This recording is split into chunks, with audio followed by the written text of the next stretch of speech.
আসসালামু আলাইকুম সুপ্রিয় শিক্ষার্থীবৃন্দ, সকলকে স্বাগত জানাচ্ছি সাধারণ জ্ঞানের আজকের আয়োজনে। শীতের এই সন্ধ্যায় যেভাবে আছেন সবাই আশা করি ক্লাসটি জয়েন করছেন এবং ক্লাসটি থেকে যথেষ্ট পরিমাণ উপকার পাবেন আর কি। তো আমরা রুটিন অনুযায়ী ক্লাস নেওয়া শুরু করেছি, যার ধারাবাহিকতায় প্রথম ক্লাসটি গত সোমবারে হয়েছে। আজকে বুধবার সেই রুটিনের দ্বিতীয় ক্লাস অনুষ্ঠিত হবে এই মুহূর্তে, এবং এই ক্লাসে আজকে আমরা দেশ পরিচিতিমূলক ক্লাস আসলে আমরা করছি। দেশ পরিচিতিমূলক ক্লাসের বেশ কিছু এপিসোড আছে, বেশ কিছু ক্লাস আছে যেগুলো আপনি যদি দেখে না থাকেন তাহলে জব এই ইউটিউব চ্যানেলে গিয়ে দেখতে পারবেন। সেখানে অনেকগুলো দেশ সম্পর্কে আলোচনা করা হয়েছে এবং সেটা ধারাবাহিকভাবে চলছে, এবং তারই ধারাবাহিকতায় গত ক্লাসে আমরা জাপান সম্পর্কে পড়েছিলাম, আলোচনা করেছিলাম, এবং আজকে জাপানের আরেকটা প্রতিবেশী দেশ কোরিয়া, এবং আমরা জানি পৃথিবীতে কোরিয়া বর্তমানে দুইটি, উত্তর এবং দক্ষিণ কোরিয়া।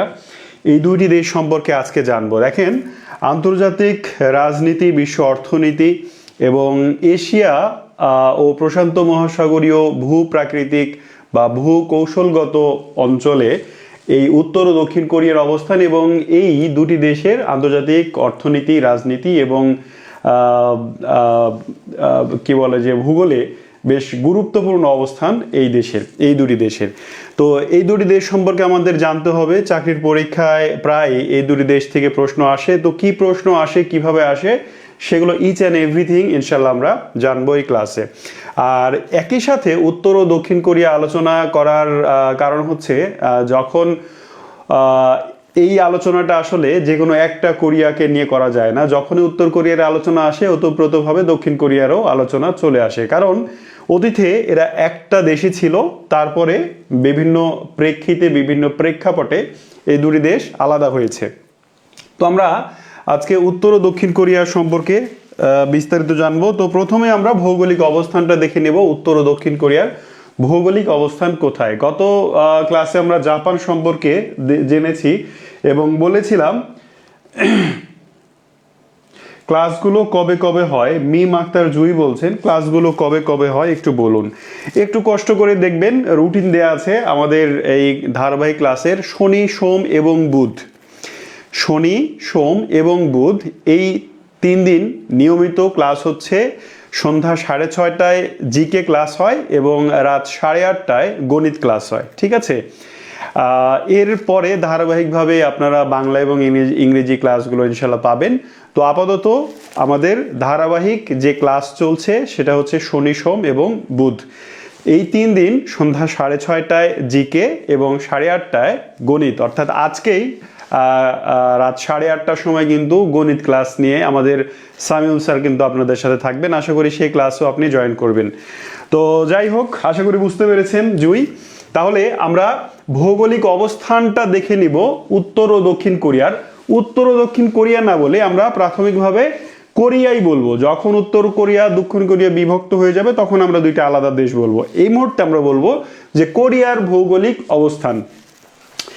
আমার বোর্ডে আপনি দেখতে পাচ্ছেন এই যে দুইটি অংশ, একটা হচ্ছে পিঙ্ক, এই পর্যন্ত এই পিঙ্ক কালারের যে ম্যাপটা সেটা হচ্ছে উত্তর কোরিয়া, আর ব্লু কালারের যে ম্যাপটা সেটা হচ্ছে দক্ষিণ কোরিয়া। এই উত্তর দক্ষিণ কোরিয়া যদি না বলি তাহলে এই পুরোটা হচ্ছে কোরিয়া। কোরিয়ার পার্শ্ববর্তী বা সীমান্তবর্তী দেশ হচ্ছে এই পাশে রাশিয়ার সঙ্গে কোরিয়ার একটু সীমানা আছে, এ পাশে চায়নার সঙ্গে অনেক বড় সীমানা। কোরিয়ার মূল স্থলসীমা মূলত চায়নার সাথে, ঠিক আছে? এই চীনের সঙ্গে উত্তর কোরিয়া, যে বর্তমানে যে দুইটি কোরিয়া তার মধ্যে উত্তর কোরিয়ার সবচেয়ে বড় সীমানা হচ্ছে চীনের সাথে, আর অল্প একটু সীমানা আছে রাশিয়ার সঙ্গে। আর দক্ষিণ কোরিয়ার সীমান্তবর্তী একমাত্র স্থল প্রতিবেশী হচ্ছে উত্তর কোরিয়া। এছাড়া জলসীমায় জাপান, এইদিকে চায়না, এদের সঙ্গেও সীমানা আছে। আমরা টু দ্য পয়েন্ট একটু সীমানাটা জেনে নিই। আগে দেখি মানে বিশ্বমানচিত্রে এই কোরিয়ার অবস্থান কোথায়। বিশ্বমানচিত্রে কোরিয়ার অবস্থান এশিয়া মহাদেশের পূর্ব দিকে, ঠিক আছে? তো তো এশিয়া মহাদেশের পূর্ব দিকের 5টি দেশকে দূরপ্রাচ্যের দেশও বলা হয়, যেটা আমি গত ক্লাসেও বলেছি। দূরপ্রাচ্যের দেশ 5টি: চীন, মঙ্গোলিয়া, উত্তর কোরিয়া, দক্ষিণ কোরিয়া, জাপান। এই 5টি দেশকে দূরপ্রাচ্যের দেশ বলা হয়। তো দূরপ্রাচ্য যেটা বলা হয় সেটাই আসলে পূর্ব এশিয়া। তো দূরপ্রাচ্য এই নামটা হয়তো অনেকেই বুঝতে পারেন না বা পারছেন না। একটু সংক্ষেপে বলি, এই যে এশিয়ার বিভিন্ন অঞ্চলের নাম, যেমন পশ্চিম এশিয়া, মধ্যপ্রাচ্য, মধ্য এশিয়া, দূরপ্রাচ্য, দক্ষিণ প্রাচ্য, এই নামগুলো, দক্ষিণ পূর্ব এশিয়া, এই নামগুলো আসলে দিয়েছে ব্রিটিশরা, ইউরোপিয়ানরা। তো ইউরোপ মহাদেশ আরো এদিকে পশ্চিম দিকে, ইউরোপ থেকে পূর্ব দিকে, তো তাই না? প্রাচ্য মানে, প্রাচ্য শব্দের অর্থ হচ্ছে পূর্ব। তো ইউরোপ থেকে পূর্ব দিকে বলে এটাকে প্রাচ্য বলে। তাহলে প্রাচ্যের শুরুতেই মধ্যপ্রাচ্য, মানে পূর্ব দিকের মাঝামাঝি জায়গা হচ্ছে মধ্যপ্রাচ্য। এই মধ্যপ্রাচ্য থেকে আরো পূর্ব দিকে গেলে যেটা অনেক দূর, সেটাকে বলা হয় তারা দূরপ্রাচ্য, বা ইংরেজি থেকে বলা হয় ফার ইস্ট। ইস্ট এবং ফার ইস্ট, মিডল ইস্ট, এরকম নামগুলো ইংরেজিতে। তো যাই হোক, তাহলে উত্তর ও দক্ষিণ কোরিয়া অথবা কোরীয় উপদ্বীপ এশিয়া মহাদেশের পূর্ব দিকে অবস্থিত। অন্যভাবে আমরা বলতে পারি এটা দূরপ্রাচ্যের একটি দেশ। আচ্ছা, এর স্পেসিফিক অবস্থান, কোরিয়ার উত্তরে চীন এবং রাশিয়া আছে। কোরিয়ার উত্তরে দেখেন, ম্যাপের উপরটা সবসময় উত্তর হয়, তাহলে উত্তরে একটা হচ্ছে চীন আর একটা হচ্ছে রাশিয়া। উত্তরে চীন এবং রাশিয়া। আর দক্ষিণে কে আছে একটু দেখি, দক্ষিণে আছে কোরীয় প্রণালী। দক্ষিণের এই জায়গাটা, জাপান এবং কোরিয়ার মাঝখানের এই জায়গাটাকে বলা হচ্ছে কোরীয় প্রণালী। পূর্বে জাপান সাগর, এই পূর্ব দিকে, কোরিয়ার পূর্ব দিকে এটা হচ্ছে জাপান সাগর, আর পশ্চিমে এটাকে বলা হয় ইয়েলো সি বা পিত সাগর, বা হচ্ছে হলুদ সাগর। হ্যাঁ, ঠিক আছে। এই জায়গাটা চীনের ঠিক পূর্ব দিকে, চীন এবং কোরিয়ার মাঝে যেই সাগর বা সমুদ্রটা, এটাকে 3টা নাম বলা হয়। 3টা আসলে একই জিনিস। ইয়েলো এর বাংলা হচ্ছে হলুদ, হলুদেরই আরেকটা সমার্থক বাংলা হচ্ছে পিত বর্ণ বলি না আমরা। পিত বর্ণ মানে পিত্তথলির রং কেমন হয়, পিত্তথলি দেখেছেন কখনো? পিত্তথলি আসলে হলুদ বা হলদেটে কালারের হয়, তার মানে পিত আর হলুদ একই, যার ইংরেজি হচ্ছে ইয়েলো। তাহলে এই কোরিয়ার পশ্চিম দিকে ইয়েলো সি অবস্থিত। উত্তরে চীন এবং রাশিয়া, দক্ষিণে কোরিয়ান প্রণালী, পূর্বে জাপান সাগর, পশ্চিমে পিত সাগর বা ইয়েলো সি বা হলুদ সাগর। আচ্ছা, ভূপ্রকৃতি, কোরিয়ার মানে পুরো উত্তর দক্ষিণ কোরিয়া দুটি দেশই পাহাড় পর্বতময় এলাকা, সমতল ভূমি অনেক কম। তবে দক্ষিণের চেয়ে উত্তর দিকে পাহাড়ের সংখ্যা বেশি, অর্থাৎ দক্ষিণ কোরিয়া থেকে উত্তর কোরিয়াতে পাহাড় পর্বতের সংখ্যা বেশি। আচ্ছা, পরিচিতি, এটিকে কোরীয় উপদ্বীপ বলা হয়। এই দেশকে, মানে উত্তর ও দক্ষিণ কোরিয়া একসাথে, এই দুটি দেশকে বলা হয় কোরীয় উপদ্বীপ। তো আমরা একটু জেনে নিই উপদ্বীপ কি জিনিস। বলা হচ্ছে উপদ্বীপ, এটা হচ্ছে বাংলা ব্যাকরণে এটাকে এর হচ্ছে যে কি বলে ওইটাকে, দ্বীপের সদৃশ।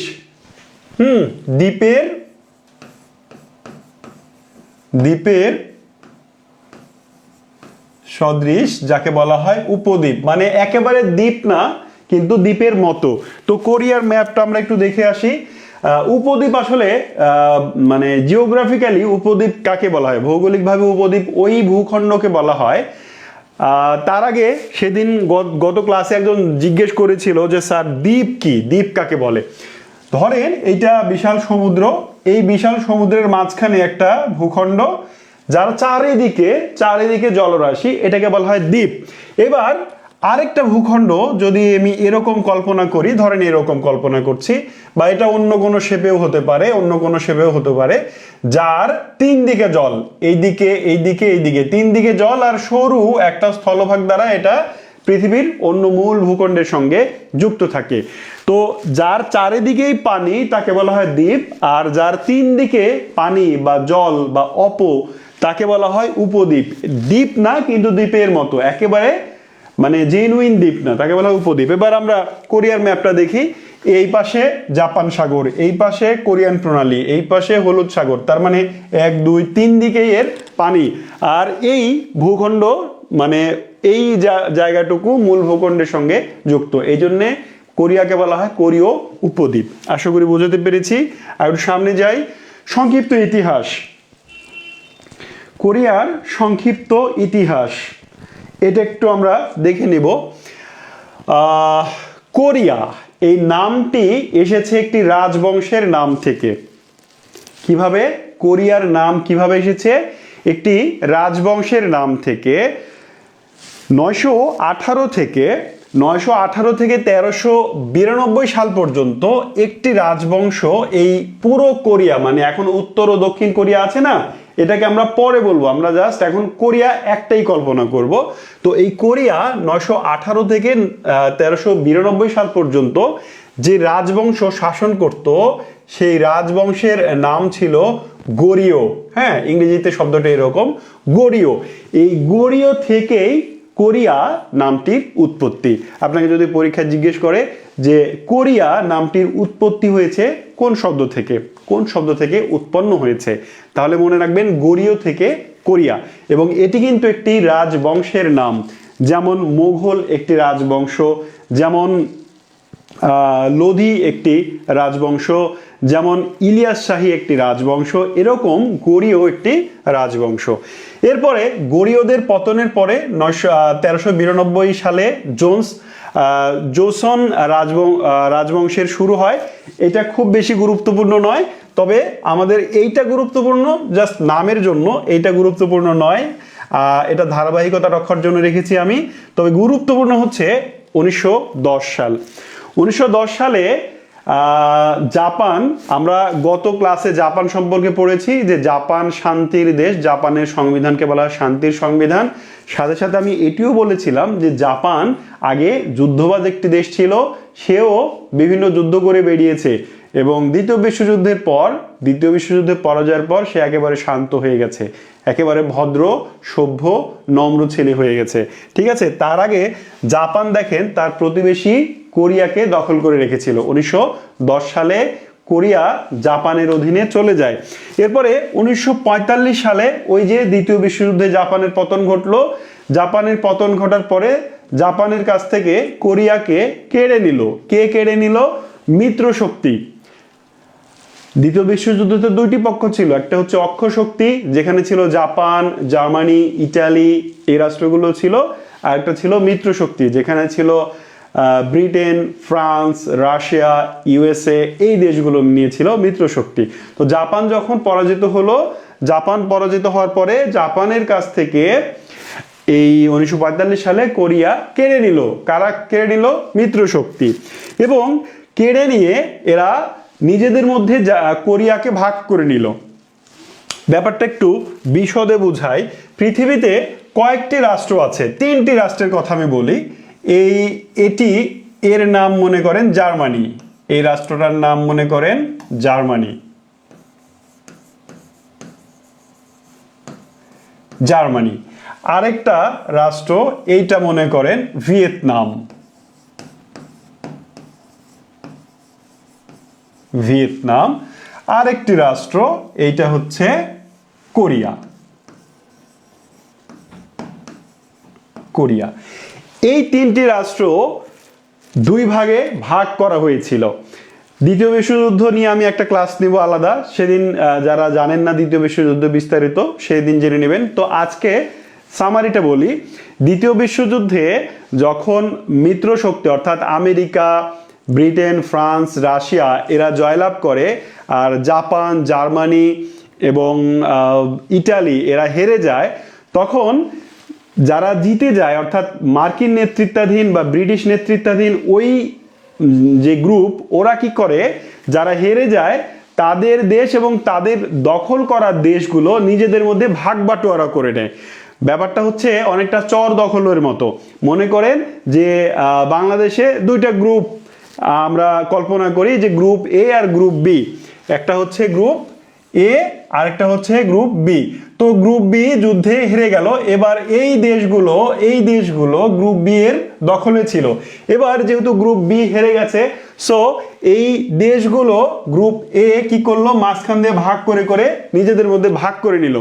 নিজেদের মধ্যে ভাগ করে নেওয়া মানে শুধু আমেরিকা এবং রাশিয়া, তারা এই দেশগুলো নিজেদের মধ্যে ভাগ করে নিল। আমরা নিশ্চয়ই জার্মানির পার্টিশন পড়েছি, পূর্ব জার্মানি আর পশ্চিম জার্মানি। তো জার্মানিকে তারা এইভাবে না, জার্মানিকে এরকম পূর্ব এবং পশ্চিম দুই ভাগে ভাগ করেছিল। ভাগ করে পূর্ব দিকটা রাশিয়া দখল করে নিয়েছিল, আর পশ্চিম দিকটা মার্কিন বা আমেরিকার নিয়ন্ত্রণে গিয়েছিল। আবার ভিয়েতনামেও ঠিক একই অবস্থা, উত্তর দিকে রাশিয়া ভাগ করে নিল আর দক্ষিণ দিকে আমেরিকার নিয়ন্ত্রণ প্রতিষ্ঠিত হলো। ঠিক একই কোরিয়াতেও একই অবস্থা, কোরিয়ার উত্তর অংশে রাশিয়ার প্রভাব প্রতিষ্ঠিত হলো আর দক্ষিণ অংশে মার্কিন প্রভাব প্রতিষ্ঠিত হলো।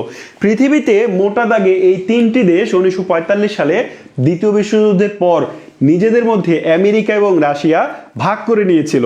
তাহলে কোন কোনটি দেশ? Germany, Vietnam and Korea. এর মধ্যে ভিয়েতনাম আর কোরিয়া এই দুটি ছিল জাপানের অধীনে, আর জার্মানি তো নিজেই একটি স্বয়ংসম্পূর্ণ দেশ, হিটলারের দেশ। হিটলার হেরে যাওয়ার পরে জার্মানিকে দুই ভাগ করে তারা নিজেদের মধ্যে ভাগাভাগি করে নিয়েছিল। আরেকটা জিনিস বলি, যে কোন অংশ রাশিয়ার দখলে ছিল আর কোন অংশ আমেরিকার দখলে ছিল, এটা কিভাবে মনে রাখবেন একটু এই ফাঁকে বলে রাখি। দেখেন, এইটা মনে করেন রাশিয়া, ছোট করে জায়গা নাই যেহেতু, এটা মনে করেন রাশিয়া, এই জায়গাটা, ঠিক আছে। আমি আরেকবার একটু পরিষ্কার করি জায়গাটা, তাহলে আপনার বুঝতে সুবিধা হবে।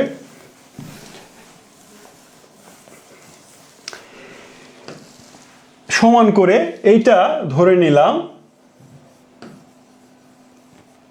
রাশিয়া, আর এই দিকে আটলান্টিক মহাসাগর পার হয়ে এটা হচ্ছে ইউএসএ।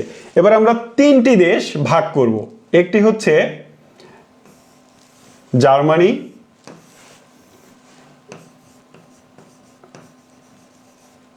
জার্মানি, আরেকটি হচ্ছে ভিয়েতনাম,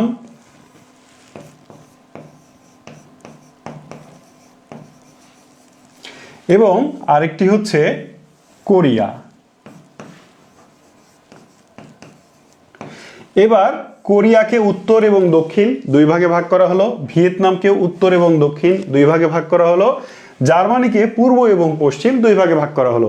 এবার রাশিয়ার অধীনে কোন দেশের কোন অংশ গেছে? দেখেন, রাশিয়ার থেকে কাছে যে দিক সেটা রাশিয়ার দখলে। তাহলে পূর্ব এবং পশ্চিম এই দুই জার্মানির মধ্যে রাশিয়ার কাছে কোনটি?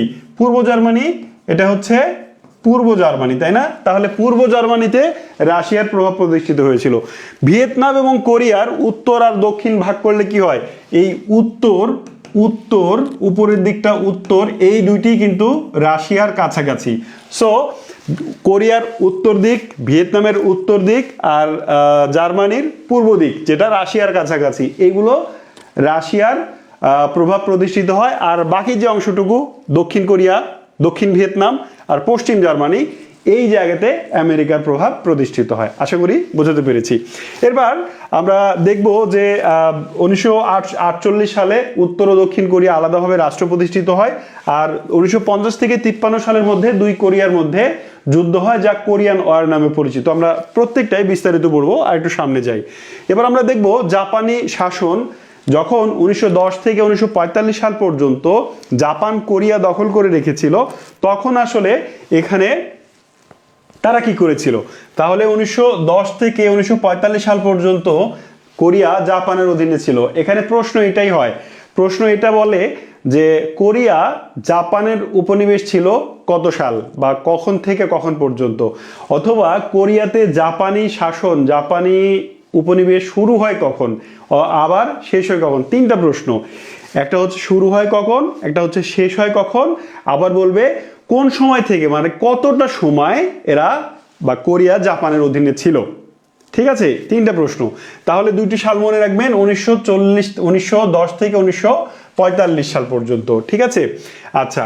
এই সময় কোরিয়ায় জাপানের উপনিবেশ তৈরি হয় এবং কোরীয় ভাষা ও সংস্কৃতির উপরে জাপানিরা দমন পীড়ন চালায়। মানে জাপানিরা এখন যে সভ্য, নম্র, ভদ্র, তারা কিন্তু আগে এরকম ছিল না। তারা দেখেন কোরিয়া দখল করে কোরিয়ার ভাষার উপরে নিজেদের ভাষা চাপিয়ে দেওয়ার চেষ্টা করেছিল, কিন্তু তারাও কোরিয়ার সংস্কৃতির বদলে নিজেদের সংস্কৃতি তারা চাপিয়ে দেওয়ার চেষ্টা করেছিল, দমন পীড়ন চালিয়েছিল। এদের বিরুদ্ধে 1919 সালে একটি আন্দোলন হয়েছিল, কোরিয়ার স্বাধীনতা আন্দোলন বা জাপানিদের কাছ থেকে মুক্তির আন্দোলন, কিন্তু সেটা সফল হয়নি। এই আন্দোলনের নাম মার্চ ফার্স্ট মুভমেন্ট। ঠিক আছে, আপনাকে জিজ্ঞেস করতে পারে যে মার্চ ফার্স্ট মুভমেন্ট এই আন্দোলনের সঙ্গে কোন দেশ সম্পৃক্ত? কোন দেশ?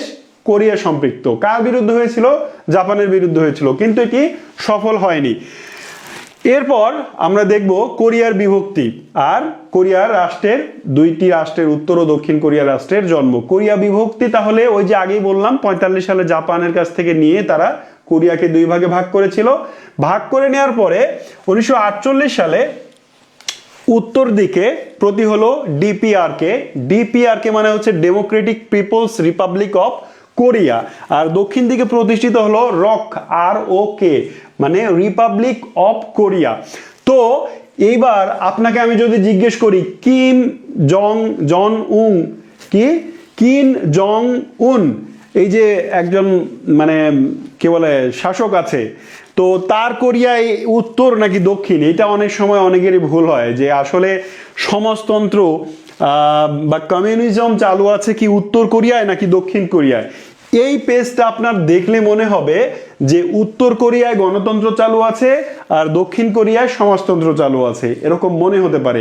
কেন মনে হতে পারে? কারণ উত্তর কোরিয়ার অফিসিয়াল নেমের সঙ্গে আছে democratic people's republic of Korea. তো ডেমোক্রেটিক মানে কি? গণতান্ত্রিক। গণতান্ত্রিকের সঙ্গে গণপ্রজাতন্ত্র এই শব্দটাও জড়িয়ে আছে। সো এই ডেমোক্রেটিক দেখেই ভাববেন না যে ওইখানে গণতন্ত্র আছে। আসলে উত্তর দিকে আমি বলেছিলাম যে কোরিয়ার উত্তর দিকটা রাশিয়ার দখলে চলে গিয়েছিল, জার্মানির পূর্ব দিকটা রাশিয়ার দখলে চলে গিয়েছিল, ভিয়েতনামের উত্তর দিকটা রাশিয়ার দখলে চলে গিয়েছিল। তো রাশিয়ায় কি ধরনের সমাজ ব্যবস্থা, শাসন ব্যবস্থা, অর্থ ব্যবস্থা চালু আছে? সমাজতান্ত্রিক ব্যবস্থা চালু আছে। তো রাশিয়ার অধীনে যে অঞ্চলগুলো গিয়েছিল সেখানেও সমাজতন্ত্রই চালু হয়েছিল।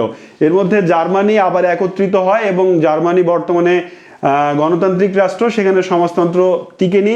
আবার ভিয়েতনামও 1976 সালে যখন ভিয়েতনাম ওয়ার বন্ধ হয় তখন দুই ভিয়েতনাম একত্রিত হয়ে সেখানেও গণতন্ত্র চালু হয়। ঠিক আছে, সেখানেও সমাজতন্ত্র থাকেনি। কিন্তু এই যে উত্তর এবং দক্ষিণ কোরিয়া বিভক্ত হয়ে গিয়েছিল 1945 সালে, এই দুই কোরিয়া আর কখনোই বিভক্ত হয়নি। উত্তর কোরিয়ায় রাশিয়া যে সমাজতান্ত্রিক ব্যবস্থা চালু করেছিল সেটির আর এ পর্যন্ত সমাপ্তি ঘটেনি। সো উত্তর কোরিয়ায় সমাজতান্ত্রিক ব্যবস্থা চালু আছে আর দক্ষিণ কোরিয়ায় গণতান্ত্রিক ব্যবস্থা চালু আছে। খুব শার্প করে মনে রেখেন এটা। ঠিক আছে, আচ্ছা, তাহলে এটা আমাদের হয়ে গেল। এরপর আমরা একটু কোরিয়ান যুদ্ধে যাব। কোরীয় যুদ্ধ, এখান থেকে খুব গুরুত্বপূর্ণ প্রশ্নটা হচ্ছে কোরীয় যুদ্ধ কখন হয়? সালটা অনেক গুরুত্বপূর্ণ। কোরীয় যুদ্ধ হয় 3 বছর। যে কোনো একটা সাল মনে রাখলেই দুইটা সাল মনে রাখা সম্ভব। সময়টা মনে রাখবেন যে কোরিয়া যুদ্ধ 3 বছর ধরে চলে। 1950 সালে শুরু হয়, তাহলে 3 বছর হলে 1953 সালে শেষ হয়। এভাবে মনে রাখতে হবে আপনাকে এই দুইটি সালই, 1950, 53, 1945, 1948।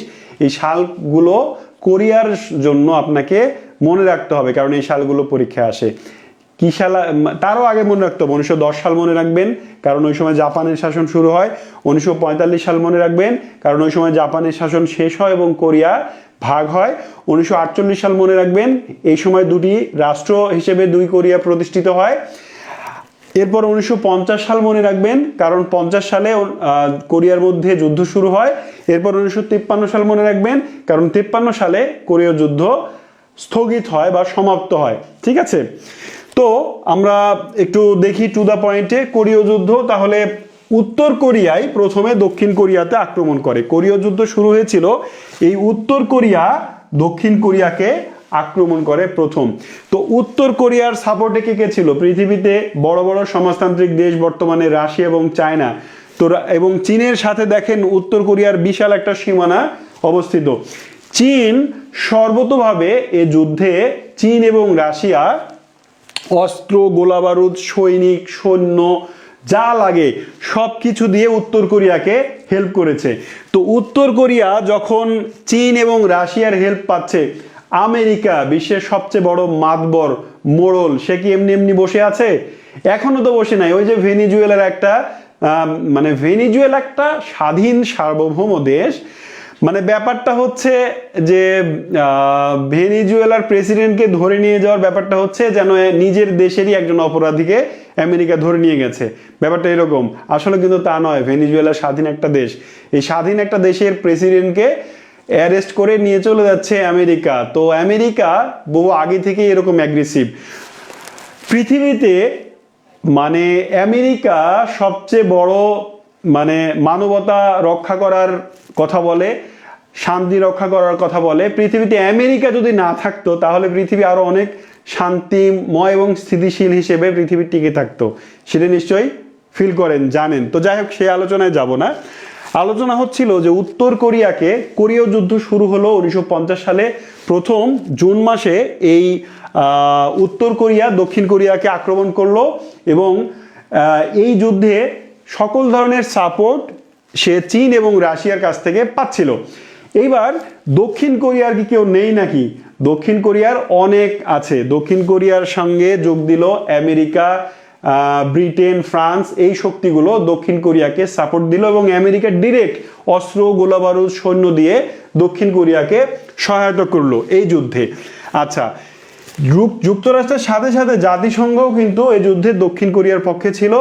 আর চীন এবং রাশিয়া যে উত্তর কোরিয়ার পক্ষ ছিল সেটা বললাম। এবং 1953 সালে এই যুদ্ধের যুদ্ধবিরতি চুক্তি সম্পাদিত হয় এবং এখন পর্যন্ত ওই চুক্তির উপরই আছে, কিন্তু যুদ্ধ আসলে শেষ হয়নি। দুটি দেশ এমন অবস্থানে থাকে যে কোনো মুহূর্তে হয়তো আবারও যুদ্ধ বেঁধে যাবে। এই হচ্ছে কোরিয়ান ওয়ারের অবস্থা। উত্তর কোরিয়া সম্পর্কে সংক্ষেপে জেনে নিব আমরা। দুই কোরিয়া ভাগ হয়ে গেল, যুদ্ধ শুরু হলো, যুদ্ধ শেষ হলো। এবার উত্তর কোরিয়া সম্পর্কে কিছু এক্সট্রা তথ্য আমাদের জানতে হবে। দেখেন, উত্তর কোরিয়ার রাজনৈতিক ব্যবস্থা হচ্ছে একদলীয় সমাজতান্ত্রিক রাষ্ট্র। উত্তর কোরিয়ায় কি ধরনের শাসন ব্যবস্থা চালু আছে? একদলীয় সমাজতান্ত্রিক রাষ্ট্র ব্যবস্থা চালু আছে। এই দেশ যে দল শাসন করে তার নাম হচ্ছে workers party of Korea, WPK, workers party of Korea. আচ্ছা, এই দলের বর্তমান নেতা এবং উত্তর কোরিয়ার বর্তমান প্রেসিডেন্ট হচ্ছেন কিম জং উন। কিম জং উন, এই ভদ্রলোককে নিশ্চয়ই আপনারা সবাই চেনেন, তাই না? নানা কারণে তিনি পৃথিবীতে আলোচিত এবং সমালোচিত বিভিন্ন সময়। উত্তর কোরিয়ার রাজধানী হচ্ছে পিয়ংইয়ং। অর্থনীতি হচ্ছে রাষ্ট্র নিয়ন্ত্রিত অর্থনীতি, যেহেতু সমাজতান্ত্রিক ব্যবস্থা চালু আছে সুতরাং তাদের অর্থনীতি রাষ্ট্র নিয়ন্ত্রিত। সম্পদের এবং কলকারখানার সবকিছুর মালিক রাষ্ট্র, হ্যাঁ, ব্যক্তিগত মালিকানা নেই। আচ্ছা, আন্তর্জাতিক বিভিন্ন নিষেধাজ্ঞার কারণে উত্তর কোরিয়া বেশ চাপের মুখে আছে। আর তাদের অন্যতম বড় শক্তি হচ্ছে পারমাণবিক কর্মসূচি, পারমাণবিক সমৃদ্ধকরণ কর্মসূচি। দেখেন, পৃথিবীতে পারমাণবিক শক্তিধর দেশ আছে 8টি মোটামুটি।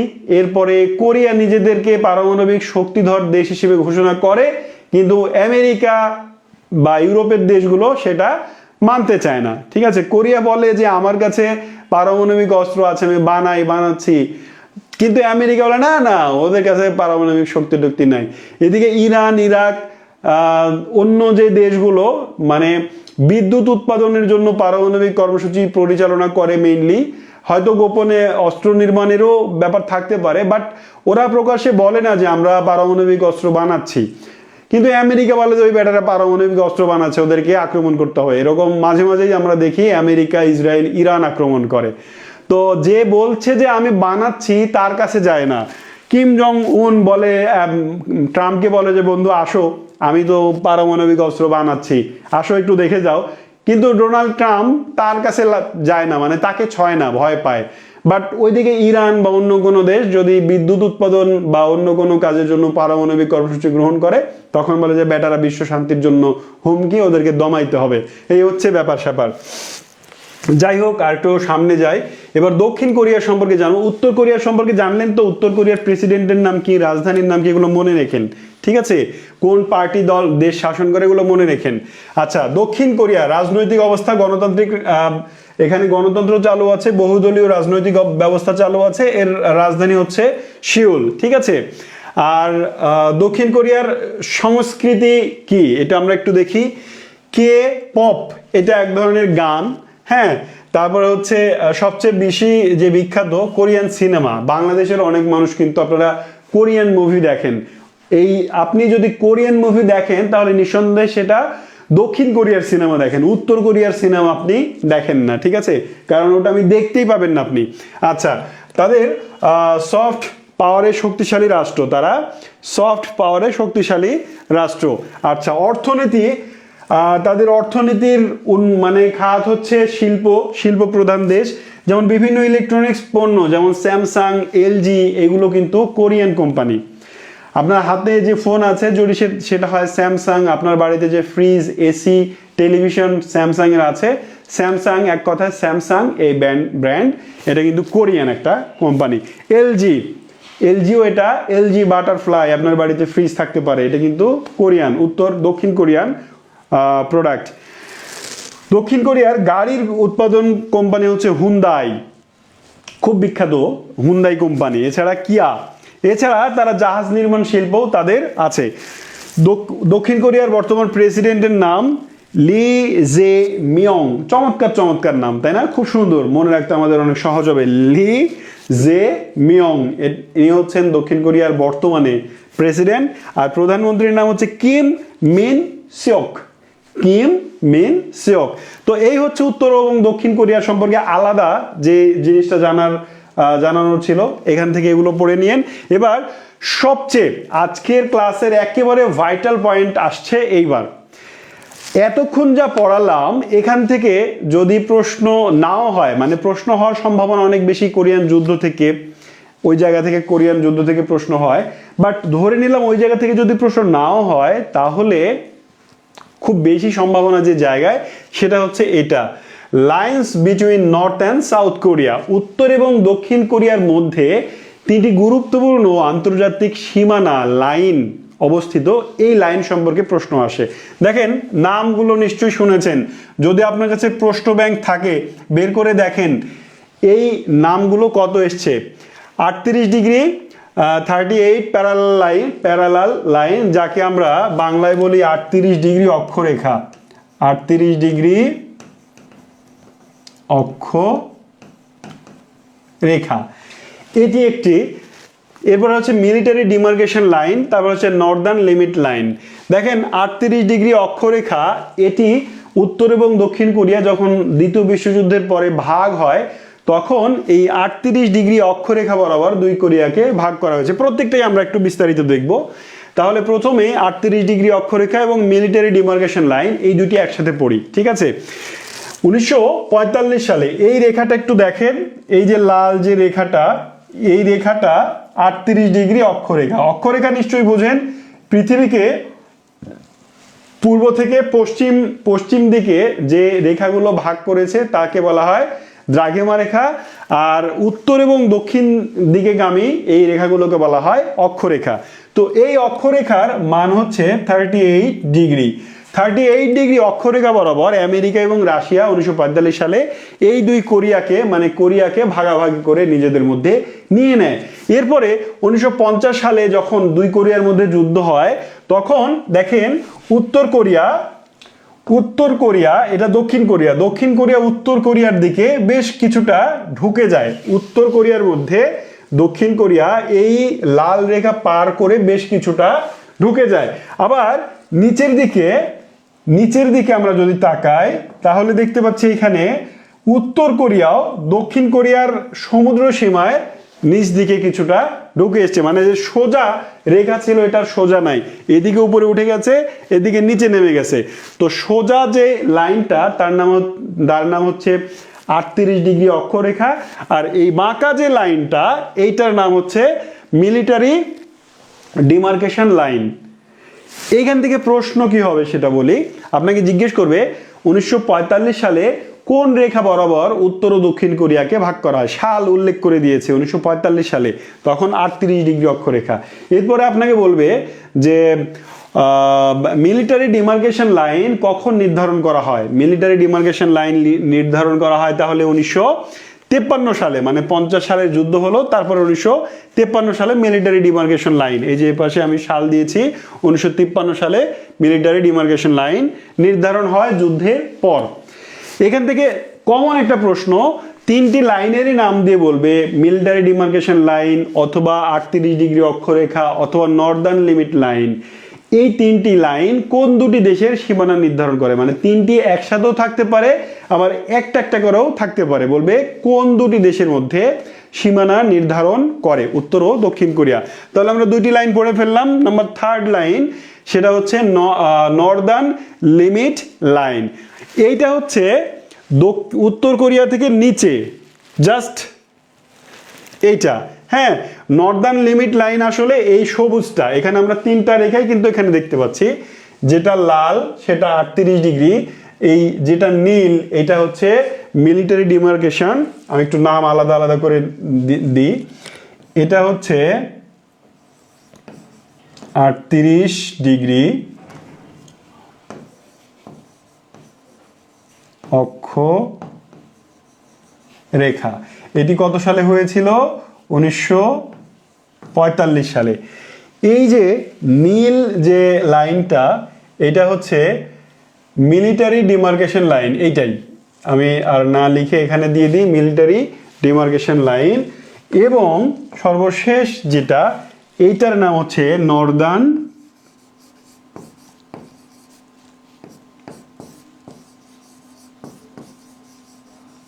Limit line. কোনটি? এটি। নর্দার্ন লিমিট লাইন হচ্ছে পিচ সাগরে, এটার নাম কি বলেছিলাম ভৌগোলিক অবস্থানের সময়? এটা ইওলো সি বা পিচ সাগর। এই পিচ সাগরে উত্তর কোরিয়া এবং দক্ষিণ কোরিয়ার মধ্যে যে সীমানা, সেটার নাম হচ্ছে নর্দার্ন লিমিট লাইন। তাহলে মনে রাখেন এই তিনটি লাইনের নাম এবং কোন কোন দেশের মধ্যে অবস্থিত। আজকের মতো ক্লাস এখানে শেষ করার সময় চলে এসেছে। উত্তর ও দক্ষিণ কোরিয়া থেকে যা পড়ালাম এতটুকু জানলেই চলবে, এর বাইরে প্রশ্ন হওয়ার সম্ভাবনা অনেক কম। তারপরেও বই থেকে আরেকবার বিস্তারিত তথ্যগুলো পড়ে নেবেন, আর এই ক্লাস শেষ করে পজ দিয়ে তথ্যগুলো আরেকবার দেখে নেবেন, তাহলে অবশ্যই আপনার এই তথ্যগুলো মনে থাকবে। আমি বারবার গুরুত্ব দিয়ে বলেছি কোন কোন জায়গাটা বেশি গুরুত্বপূর্ণ, সো অবশ্যই সেই জায়গাগুলো দেখবেন। দেখা হবে পরের ক্লাসে। তার আগে আরেকটি দাওয়াত দিয়ে রাখি, যারা জানেন না রুটিন সম্পর্কে, আজকেই ঠিক রাত 8:30টায় আমাদের সামিউল ইসলাম স্যার আপনাদের সামনে হাজির হবেন গণিত ক্লাস নিয়ে। সেই ক্লাসে অবশ্যই থাকবেন। তিনি চমৎকার গণিত করান, একেবারে খুব সহজবোধ্য করে উনি বুঝিয়ে দেন। সো যারা গণিতে দুর্বল অবশ্যই সেই ক্লাসটি দেখবেন। আর আমার সঙ্গে আপনার আবারও দেখা হবে ইনশাল্লাহ আগামী শনিবার। ততক্ষণ পর্যন্ত সবাই ভালো থাকুন, সুস্থ থাকুন। আল্লাহ হাফেজ।